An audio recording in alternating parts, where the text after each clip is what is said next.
Hi, I'm Richard Florida, author of The New Urban Crisis.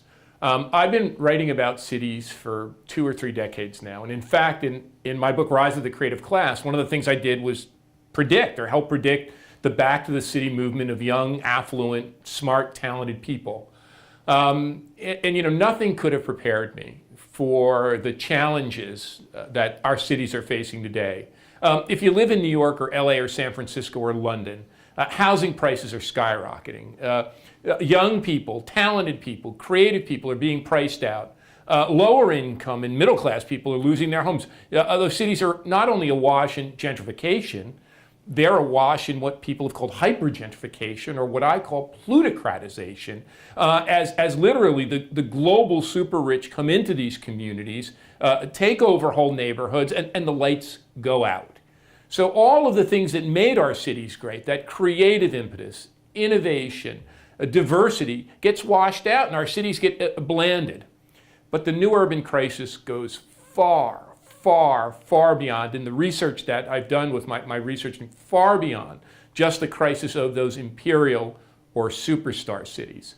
Cities like Detroit, or Cleveland, Milwaukee, have struggled to rebuild their economy in the face of deindustrialization and after the economic crisis. Our Sunbelt cities of sprawl, although they had a little bit of a boomlet before the crisis, and some of the resource and energy communities have done okay, those communities have been crushed.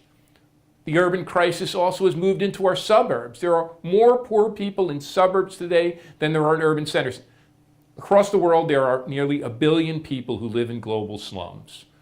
When I get to the nub of it, the reality of the new urban crisis, if the old urban crisis was the decay of the inner city, what they call the hole in the donut, the new urban crisis means that our middle class neighborhoods that Jane Jacobs wrote about in New York City, a neighborhood like I grew up of in Newark and later in North Arlington, New Jersey, those middle class neighborhoods have fallen by the wayside, and our society is to split into areas of concentrative advantage of the wealthy, maybe the top 10% or 20 or third of our society, with 2/3 to 3/4 of society falling behind and living in areas of concentrated disadvantage.